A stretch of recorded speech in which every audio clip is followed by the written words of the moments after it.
ഈ ഒരു ടൈമിൽ പൊതുവേ നന്നായി തലയിൽ എണ്ണ തേച്ച് കുളിക്കണം, തലയിൽ എണ്ണ വയ്ക്കണം എന്നൊക്കെയാണ് കേട്ടോ എല്ലാവരും പറയാറ്. പക്ഷേ എനിക്ക് ചെറുപ്പം തൊട്ടേ തലയിൽ അങ്ങനെ എണ്ണ വെച്ച് പുറത്ത് പോകാനൊന്നും എനിക്ക് വലിയ താല്പര്യമില്ല. ഞാൻ അങ്ങനെ ചെയ്യാറേ ഇല്ല. എൻ്റെ അമ്മായിമ്മ പറയും പ്ലാസ്റ്റിക് മുടി കിടക്കണ പോലെയാണ് മുടി കിടക്കുകയെന്ന്. കാരണം ഒരു തുണ്ട് പോലെ എണ്ണ ഉണ്ടാവാറില്ല. പക്ഷേ ഇപ്പം ഞാൻ വീക്കിലി ഒരു 3 പ്രാവശ്യം മുടങ്ങാതെ എന്തായാലും ഞാൻ തലയിൽ എണ്ണ വയ്ക്കാറുണ്ട്. പിന്നെ വയ്ക്കുമ്പോഴാണെങ്കിലും ഒരു അരമുക്കാൽ മണിക്കൂറൊക്കെ കൂടുതൽ നേരം ഞാൻ തലയിൽ എണ്ണ തേച്ചിരുന്ന് ഞാൻ കുളിക്കാറുണ്ട്. ഞാൻ ഇപ്പോഴും ഞാൻ വർക്ക് ചെയ്യുന്നത് കൊണ്ട് തന്നെ ഞാൻ തലയിൽ എണ്ണ വയ്ക്കില്ല. ഞാൻ അത് കഴിയുമ്പോൾ ഞാൻ ഷാമ്പൂവും കണ്ടീഷണറും ഇട്ട് ഞാൻ വാഷ് ചെയ്ത് കളയലാണ് പതിവ്.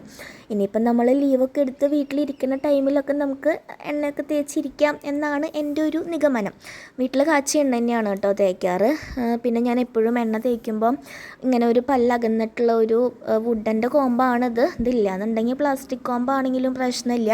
അതുകൊണ്ട് ആദ്യം തന്നെ നന്നായിട്ട് ചടയൊക്കെ കാര്യങ്ങളൊക്കെ കളയും. എന്നിട്ട് ഞാൻ സ്കാൽപ്പിലും അതുപോലെ തന്നെ അതിൻ്റെ ലെങ്ത്തുള്ള ഭാഗത്തും എല്ലായിടത്തും ഞാൻ ഓയിൽ അപ്ലൈ ചെയ്യും.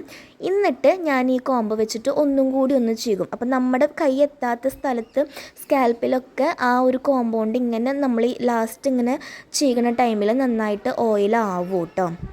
ഓൾറെഡി എൻ്റെ കയ്യിൽ ഈ ഓയിൽ ഇങ്ങനെ അപ്ലൈ ചെയ്യുന്നൊരു ബോട്ടിലുണ്ടായിരുന്നു. അത് ഞാൻ ഹസ്ബൻഡിൻ്റെ വീട്ടിൽ നിന്ന് വന്നപ്പോൾ എടുക്കാനായിട്ട് മറന്നുപോയി. അപ്പോൾ അതുകൊണ്ട് ഇവിടെ ഞാനിപ്പോൾ ഇങ്ങനെയാണ് ചെയ്യുക. പക്ഷെ എന്നാൽ പോലും ഞാൻ ഓയിൽ ചെയ്ത് കഴിഞ്ഞാൽ ഞാനിങ്ങനെ നന്നായിട്ടൊന്ന് കോംബ് ചെയ്ത് കൊടുക്കാറുണ്ട് ഹെയർ.